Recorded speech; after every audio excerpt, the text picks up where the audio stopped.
दोस्तों नमस्कार, स्वागत है आप सभी का एजुकेशन मंत्रा में।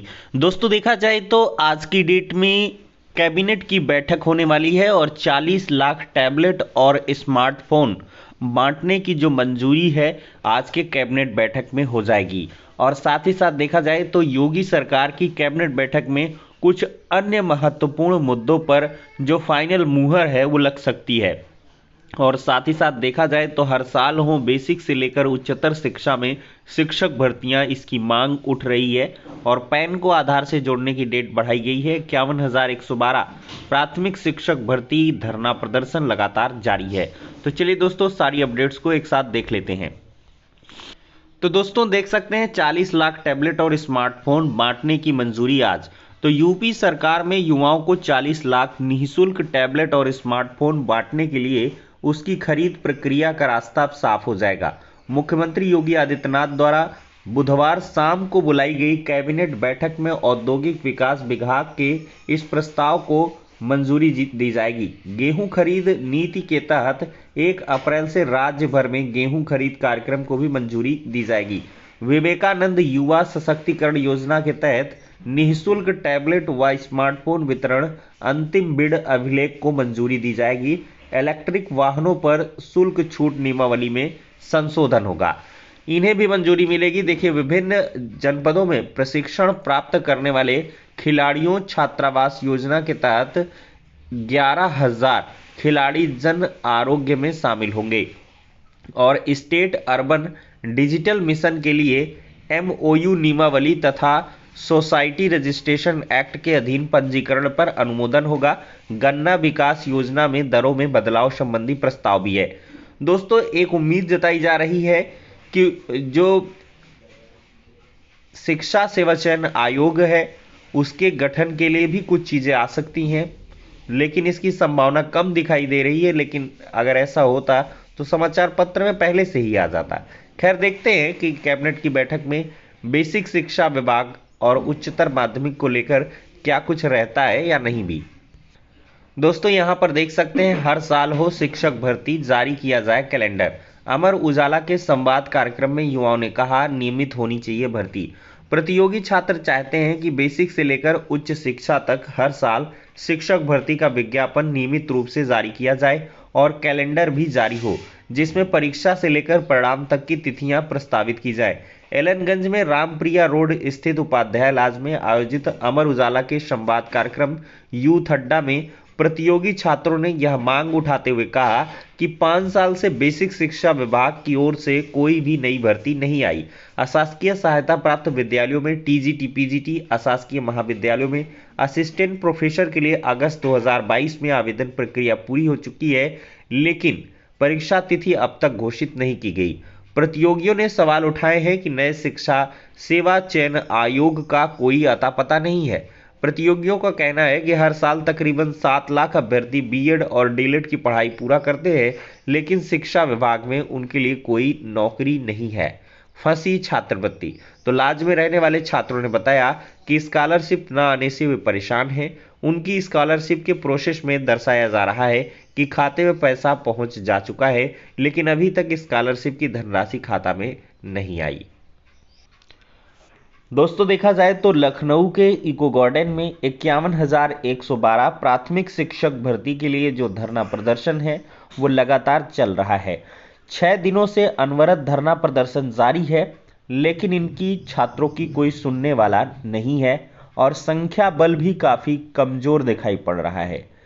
10 से 15 की तादाद में 15-20 छात्र ही रहते हैं और उनका लगातार धरना प्रदर्शन चलता है।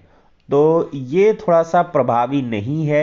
छात्रों को एकजुट होना चाहिए। जो भी डीएलएड बीएड के साथी हैं तो उनको इनका साथ निभाना चाहिए, तभी कुछ यहाँ से उम्मीद की जा सकती है, अन्यथा तो सब फिर राम भरोसे है ही। तो चलिए दोस्तों अब अगली अपडेट देखते हैं। पैन को आधार से जोड़ने की जो डेट है वो बढ़ गई है। दोस्तों देख सकते हैं पैन आधार 30 जून तक जुड़वा सकेंगे। सरकार ने स्थायी खाता संख्या यानी कि पैन को आधार से जोड़ने की समय सीमा 3 माह बढ़ा करके 30 जून 2023 कर दी है।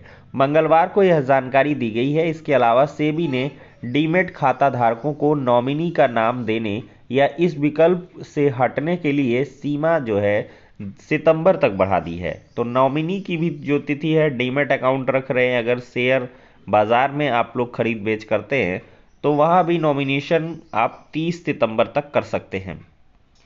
दोस्तों एक बड़ा चेंजमेंट हुआ है, 2,000 रुपए से अधिक भुगतान तो 1.1% सरचार्ज लगेगा। तो ये यूपीआई भुगतान यानी कि गूगल पे, फोन पे, पेटीएम जैसे डिजिटल माध्यमों से 2,000 रुपए से अधिक के भुगतान पर 1 अप्रैल से 1.1% सरचार्ज देना होगा। National payments corporation of India ने यूपीआई पर मर्चेंट लेनदेन पर प्रीपेड पेमेंट इंस्ट्रूमेंट्स यानी कि पीपीआई शुल्क लागू करने की सलाह दी थी।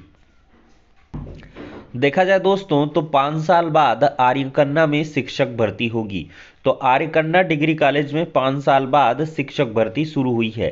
कॉलेज में असिस्टेंट प्रोफेसर के 15 पदों पर भर्ती के लिए मंगलवार से ऑनलाइन आवेदन शुरू हुआ है। आखिरी तारीख 24 अप्रैल निर्धारित की गई है। इसको लेकर आर्यकन्या प्रबंधन की ओर से विज्ञापन जारी किया गया है। आर्यकन्या महाविद्यालय में इससे पूर्व वर्ष 2018 में असिस्टेंट प्रोफेसर के पदों पर भर्ती हुई थी। कॉलेज में 32 स्थायी शिक्षक और 1 प्राचार्य कार्यरत है। इस भर्ती प्रक्रिया में 9 विषयों में असिस्टेंट प्रोफेसर के 15 पदों पर आवेदन निकाला गया है। प्राचार्य प्रोफेसर अर्चना पाठक ने बताया है कि संस्कृत अर्थशास्त्र अंग्रेजी में 2-2, संगीत वोकल में 1 और इंस्ट्रूमेंट में 2 पद हैं। राजनीति विज्ञान, शिक्षा शास्त्र, हिंदी, समाजशास्त्र, दर्शन शास्त्र, मध्यकालीन इतिहास में असिस्टेंट प्रोफेसर के 1-1 पद हैं। आर्यकन्या डिग्री कॉलेज में स्नातक में 12 विषय हैं, वहीं परास्नातक में हिंदी, अंग्रेजी, संस्कृत, शिक्षा शास्त्र, अर्थशास्त्र, संगीत, राजनीति विज्ञान, समाजशास्त्र विषय हैं। आर्यकन्या महाविद्यालय में हिंदी, अंग्रेजी, शिक्षा शास्त्र, संगीत व समाजशास्त्र में विषय में पीएचडी में प्रवेश होगा। दोस्तों देखा जाए तो सीएम ने उद्योगों को जरूरत के मद्देनजर कौशल विकास पर दिया जोर। युवाओं को रोजगार से जोड़कर रोकेंगे पलायन, योगी का कहना है। और मुख्यमंत्री योगी आदित्यनाथ ने कहा है कि गोरखपुर में 2.25 लाख करोड़ निवेश के प्रस्ताव मिले हैं। बड़े उद्योग, होटल, अस्पताल के साथ नई टाउनशिप आ रही है। इनमें रोजगार के बड़े अवसर पैदा होंगे। ऐसे में युवाओं को कौशल विकास से जोड़ने पर जोर देते हुए मुख्यमंत्री ने कहा कि युवाओं को यहां रोजगार मिलेगा तो पलायन रुक जाएगा। तो मुख्यमंत्री योगी आदित्यनाथ ने मंगलवार को गोरखपुर विकास प्राधिकरण की खोराबार टाउनशिप व मेडिसिटी की लॉन्चिंग की है। इस मौके पर सांसद रवि किशन, विधायक राजेश त्रिपाठी, प्रदीप शुक्ल, विमलेश पासवान, महेंद्र पाल सिंह आदि मौजूद रहे हैं। यहां पर कहना है सीएम योगी आदित्यनाथ जी का, एक दौर था जब जनता 5-10 लाख की सड़क बनने पर खुश होकर उसी को नियति मान लेती थी। अब एक साथ हजारों करोड़ की विकास परियोजनाओं की शुरुआत होती है। यह हमारा सामर्थ्य है। तो कुशीनगर में खुलेगा कृषि विश्वविद्यालय और एयरपोर्ट की तरह विकसित होगा गोरखपुर जनसंघ। मखौड़ा का विकास काशी की तर्ज पर होगा। तो ये सारा विकास दिख रहा है आपको।